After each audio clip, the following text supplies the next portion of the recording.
Comilla board 2021 সালের কোশ্চেনটা আমরা সমাধান করছি। কাজ ক্ষমতা শক্তি থেকে কুমিল্লা বোর্ড 2021 সালে যে কোশ্চেনটা আসছে সেটা এরকম ছিল যে 30 মিটার উঁচু দালানের ছাদে বসে থাকা অবস্থায় রিফাতের হাত থেকে একটি বল পড়ে গেল।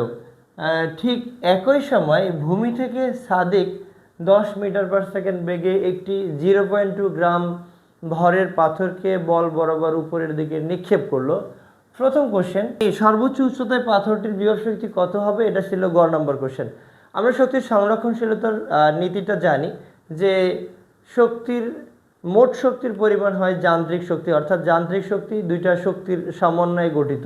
তো বস্তুটা এই যে পাথরটা যেহেতু ভূমি থেকে নিক্ষেপ করা হলো, তাহলে এই অবস্থায় তার দুইটা শক্তির একটা শক্তি বিভব শক্তি কিন্তু জিরো থাকে। ভূমিতে জানি বিভব শক্তি জিরো থাকে, আর যেহেতু নিক্ষেপ করা হলো এখানে তাহলে গতিশক্তি আছে, আদি গতিশক্তি আমরা বলতে পারি বা গতিশক্তি এটা বলতে পারি।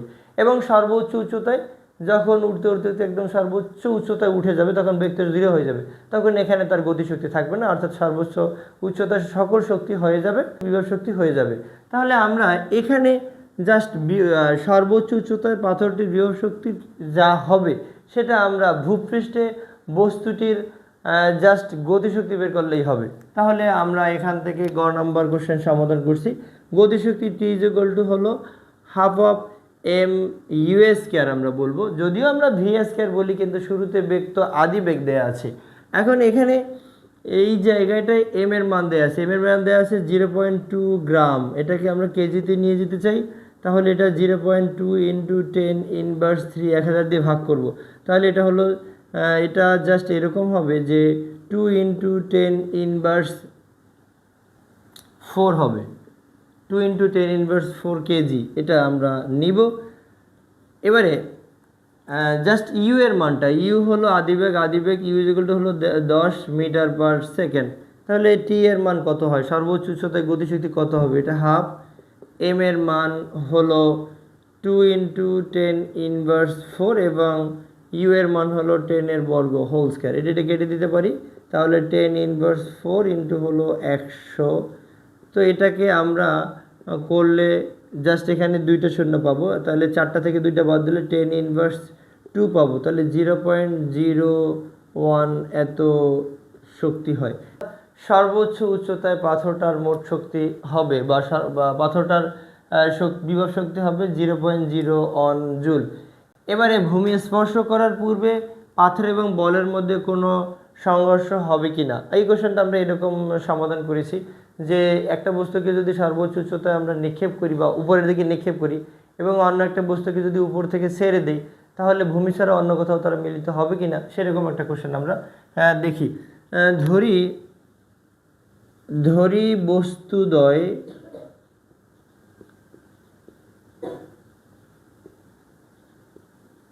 বস্তুদ্বয় এইচ উচ্চতায় টি সময় পরে সংঘর্ষ হবে। বস্তুদ্বয়ের মধ্যে এইচ উচ্চতায় টি সময় পরে বা টি সেকেন্ড সময় পরে সংঘর্ষ হবে। তাহলে আমরা এখান থেকে একটু চিন্তা করতে পারি যে নিচের থেকে পাথর নিক্ষেপ করা হলো, পাথরের বেগ হলো 10 মিটার পার সেকেন্ড, এটা হলো পাথর, আর উপর থেকে বলটাকে ফেলে দিল, বলকে উপর থেকে ফেলে দেওয়া হলো। তাহলে আমরা যদি ধরি যে সর্বোচ্চ তারা এইচ উচ্চতায় মিলিত হবে, তাহলে জাস্ট বলটা উপর থেকে কত উচ্চতায় নামবে বা এই পর্যন্ত আসতে বলটার কতটুকু দূরত্ব অতিক্রম করতে হবে, 30 মাইনাস হলো এইচ। তাহলে আমরা দুইটা করতে পারি এভাবে যে পাথরের ক্ষেত্রে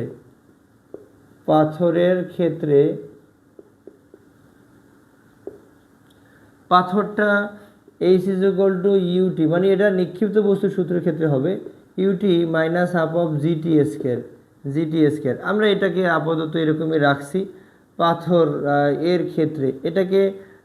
পাথরের ক্ষেত্রে এটা আমরা একটু লিখে রাখতে পারি, এটা আমরা লিখি ইউটি, এটাকে আমরা লিখি 10t minus half of GT square.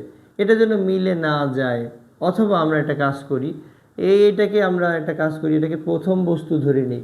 এই পাথরটাকে আমরা প্রথম বস্তু ধরি না, E1t minus half of GT square, এটা আমরা বলে নিলাম, এটাকে একটা সমীকরণ দিলাম, এটাকে আমরা E1t বললাম যেন মিলে না যায়। এবারে বলের ক্ষেত্রে বলটা উপর থেকে পড়তেছে, তাহলে এটা হবে পরন্ত বস্তুর সূত্র। পরন্ত বস্তুর সূত্র ক্ষেত্রে গতির জাস্ট দ্বিতীয় সমীকরণটা, এইখানে হাইটের মান হবে, হাইটের মান এইচ না হয়ে হবে 30 মাইনাস এইচ, তাহলে এটা হলো 30 minus H equal ut plus half of GT square. এখন আমরা জানি যে মুক্তভাবে পরন্ত বস্তুর আদিবেগ থাকে না, এটা জিরো। এটা জিরো কেন জিরো হবে? বলটা উপর থেকে আলটিমেটলি এমনিই পড়বে, পৃথিবী থেকে টানছে, এই জন্য জিরো হবে। এইখানে এই সমীকরণে আমরা এইচের মানটা ব্যবহার করতে পারি। এইচের মান হলো 1 নং সমীকরণ থেকে ইউ1টি minus half of GT square. আর সমীকরণের ডান পাশে এইখানে এই ইউ হলো বলের আদিবেগ, তাহলে বলের আদিবেগ ইন্টু টাইম টি, এটা তো জিরো হয়েই যাবে। হাফ জি এর মানটা আমরা এখনও বসাবো না, একটু পরে বসাই, হাফ অফ জিটি স্কয়ার। তো এখন আর একটা লাইন যদি আমরা করি তাহলে এটা zero minus U1t plus half of GT square, আর রাইট সাইডে হয় হাফ অফ জিটি স্কয়ার। দুই পাশ থেকে আমরা হাফ অফ জিটি স্কয়ার কেটে দিতে পারি, তাহলে যেটা হবে আমরা লিখতে পারি 30 ইকুয়াল হলো U1t। তাহলে এখান থেকে জাস্ট টি এর মানটা আমরা বের করে রাখতে পারি, 30 বাই হলো U1 মানে কত? U1 মানে হলো এটা 10, তাহলে এটা কিন্তু 3 সেকেন্ড হলো। 3 সেকেন্ড সময় লাগে সর্বোচ্চ উচ্চতায় উঠতে, বা জাস্ট এখানে বলা যায় যে ওই যে টি সেকেন্ড পরে তারা এইখানে উঠতে টি সেকেন্ডে, মানে এই উচ্চতায় উঠতে তাদের টি সেকেন্ড মানে 3 সেকেন্ড সময় লাগে, এটা আমরা ধরে নিলাম।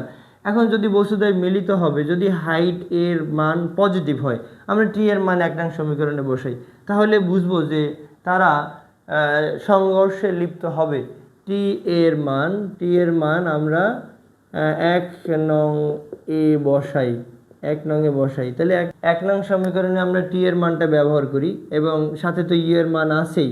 ইউ এর মান হলো 10, টি এর মান হলো 3 মাইনাস হাফ অফ জি এর মান হলো 9.8 ইন্টু হলো টি এর মান হলো 3 এর বর্গ, তাহলে এটা হয় 30 মাইনাস 4.9, এটাকে কাটলে 4.9 হবে, 4.9, আর এটা হলো জাস্ট 9, তাহলে এটা 30 মাইনাস 9 নং 81 1, হাতে থাকে 8, 4 নং 36 আর 8 44 হয়। তো এটাকে যদি আমরা বিয়োগ করলে কত হবে? এটা 4, আচ্ছা মাইনাস 3 আছে, কত হইলে 4 হবে 1, 14.1 মিটার উচ্চতা নেগেটিভ হতে পারে না, তা যাহা অবাস্তব। তাহলে বলা যায় যে এই বল এবং পাথর সংঘর্ষে লিপ্ত হবে না, বা বল এবং পাথরের মধ্যে সংঘর্ষ ঘটবে না। কি হতে পারে? যে বলটা এমনও হতে পারে যে পাথরটা কিছুটা উপরে উঠে নিচে নামলো, ততক্ষণে বল ওই জায়গায় পৌঁছাই নেই, এমনও হতে পারে। এই জন্য হয়তো সংঘর্ষ হবে না। তাহলে বলা যায় যে ফাইনালি বল এবং পাথরের মধ্যে সংঘর্ষে লিপ্ত হবে না বা সংঘর্ষ ঘটবে না।